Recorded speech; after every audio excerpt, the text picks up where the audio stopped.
Le Pas-de-Calais fait face à des innovations. C'est à côté de Boulogne-sur-Mer.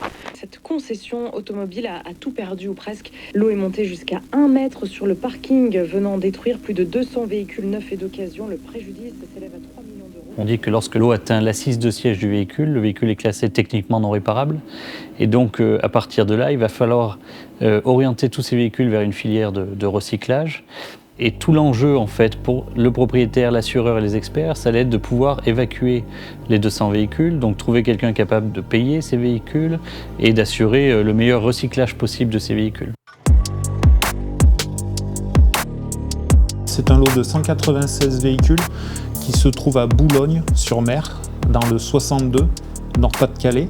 Donc notre mission, c'est de faire la logistique de transport de tous ces véhicules, entre identification du véhicule, identification des clés, chargement et transport. Là, on a un camion type porte 5, c'est-à-dire qu'on met 3 voitures dessus, de dessous, et après on peut en mettre 4 voire 5 sur la remorque. Et on essaye de travailler de façon à que si on bouge un véhicule, on le charge.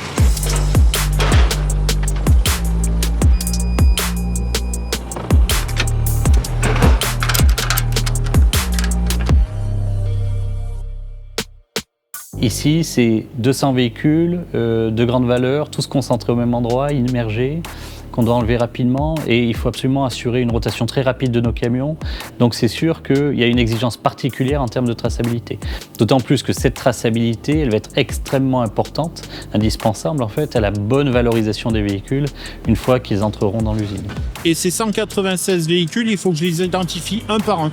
Donc en l'occurrence, comme j'ai expliqué sur les véhicules neufs, comme celui-là qui n'a pas d'IMAT, c'est vraiment faire le lien entre le numéro de série et l'immatriculation donnée.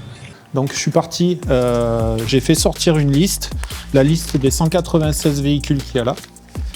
Ces véhicules, pour certains, ce sont des véhicules neufs qui sont destinés à la destruction. Donc pour la destruction, il a fallu immatriculer ces véhicules.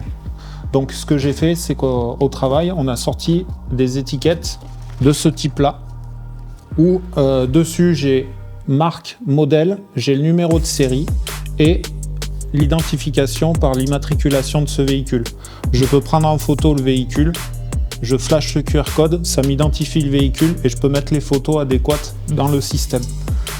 Lorsque le véhicule va arriver à GPA, il va y avoir une entrée de ce véhicule et il va être attribué un livre de police. Et donc le livre de police va être attribué au véhicule sur toute pièce démontée. Au global, sur le véhicule, on va avoir un taux de recyclage, un taux de réutilisation qui sera de 99,6%. C'est notre déclaration ADEME. Donc la valorisation, ça passe en premier lieu par les pièces occasion. Donc quelles sont les pièces qu'on va vouloir prélever sur le véhicule, quel volume de stock on va souhaiter pour chacun des composants et quel prix on va affecter à chaque composant.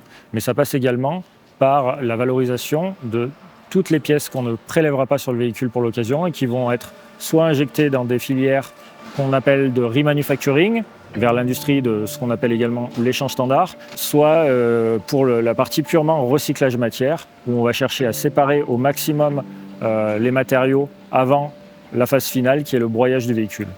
Sur un véhicule normal, en moyenne, intégrant tout type de véhicule, tout âge, tout type de choc, inclus des véhicules incendiés, on arrive à démonter entre 16 et 18 pièces par véhicule qui vont être vendus à des clients finaux, sans compter des pièces qui vont être vendues vers l'industrie de la rénovation ou des pièces qui pourraient être exportées ou des pièces qui finalement vont être prélevées pour leur matière. Sur un cas comme celui-ci, ce lot de 200 véhicules, les véhicules étant récents, plutôt techniques, plutôt rares, il est très probable que l'on parviendra à démonter entre 80 et 100 pièces par véhicule destinées à nos clients finaux.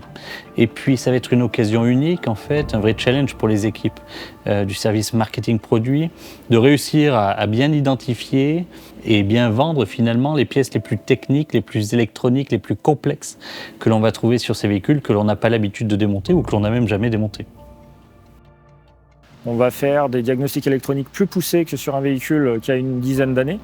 Et ensuite, lors du démontage, c'est des véhicules sur lesquels on va prendre beaucoup plus de pièces. Donc on alloue plus de temps au démontage et on va ensuite faire travailler nos experts en collaboration avec le démontage de manière à aller vraiment chercher les bonnes techniques de démontage pour ne pas endommager les pièces et identifier aussi tous les composants à valeur qu'on n'aurait pas forcément vus auparavant.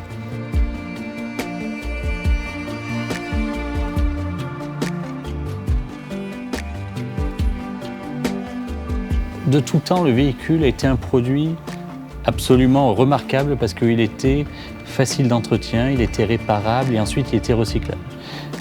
Preuve en est, aujourd'hui, les véhicules que l'on recycle, en France, en moyenne, ont 23 ans d'âge. Ce qui est très long pour un bien de consommation, en fait.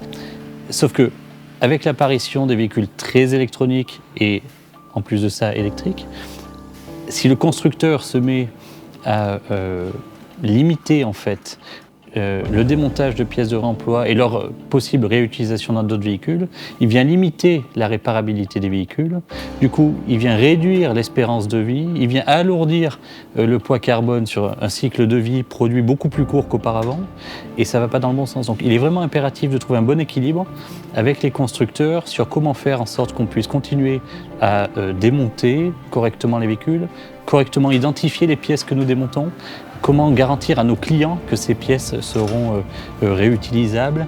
Et là, il y a vraiment d'énormes enjeux autour de l'obsolescence de l'automobile, que l'on ne souhaite pas une obsolescence programmée. On veut que l'automobile, en tout cas GPA va se battre pour ça, puisse être un bien qui est facile d'entretien, réparable et qui va pouvoir durer des années et dans l'idéal bien au-delà de 20 ans.